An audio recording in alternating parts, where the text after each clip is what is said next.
host pa ito ng PTV4, no? PTV. Ayan. So, agarang tulong.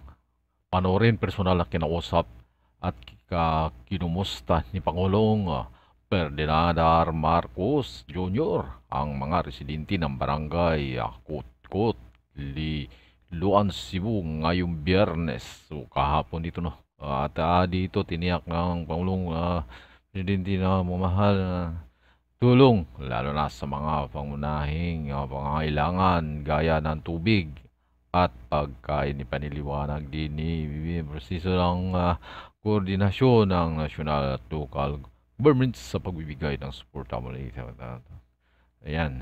So dito, ito tingnan na muna natin. Lampas bahay, bigla sa president. Ano bigla din nawala? Sumalakas yung Matagal na wala. matagal bago nawala. Matagal bago nawala. Ano yung mga nabutong mo lang kuan sa librang sa nabutong bago Kaya nang bagal yung lumabas dahil sa sasabay sa high tide. Oh, sabay sa high tide daw, sabay sa high tide. Oh. nasabay siya, nasabay. Sabay sa high tide, walang hindi makalabas.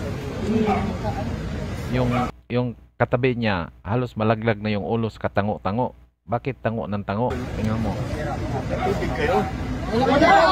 Walang mayente, walang COVID. Yung may nag-ano dito, di sa balong eh. Yes, sa Bulunid. Ano naman eh. Food and water. Food and feedback. Yung tubig, Walang mainit sa.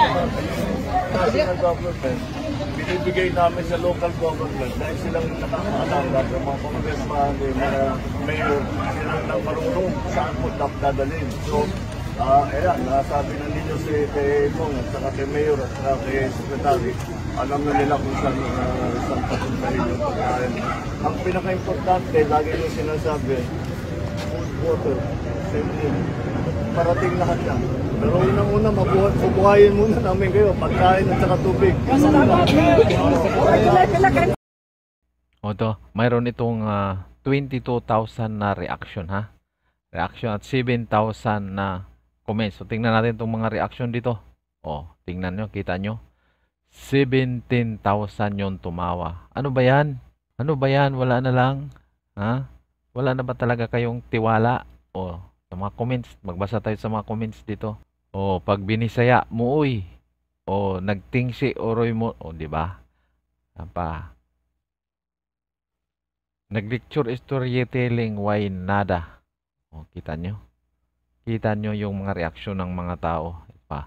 Muraramar meeting amaw balik Manila, di ba? Itong mga Bisaya to. Mga Bisaya ito. Ayan.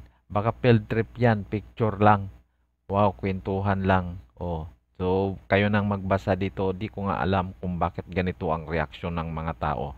Kunwari, hindi natin alam. So, ganito yung mga reaksyon ng mga tao. Hindi ko alam. Kunwari, hindi ko alam kung bakit ganito. Kaya kung ikaw, no? Kunwari, hindi mo alam kung ano ang rason, bakit ganito yung reaksyon ng mga tao, mapatanong ka talaga yan, bakit ganyan yung reaksyon nila sa, ano, no? Sa presidente kuno nila. Oh. Di ba? Bakit ganun ang reaksyon? Di ba? Yan yung mga tanong sa mga tao na, halimbawa sa atin, kunwari, hindi natin alam kung bakit ganyan yung reaksyon ng mga tao. So, magtaka ka talaga, di ba? Oh, di ba? Pero yung, kita mo?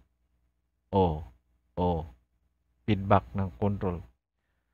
So, kaya gising na, mga Pilipino. Huwag nang magpauto at magpabula.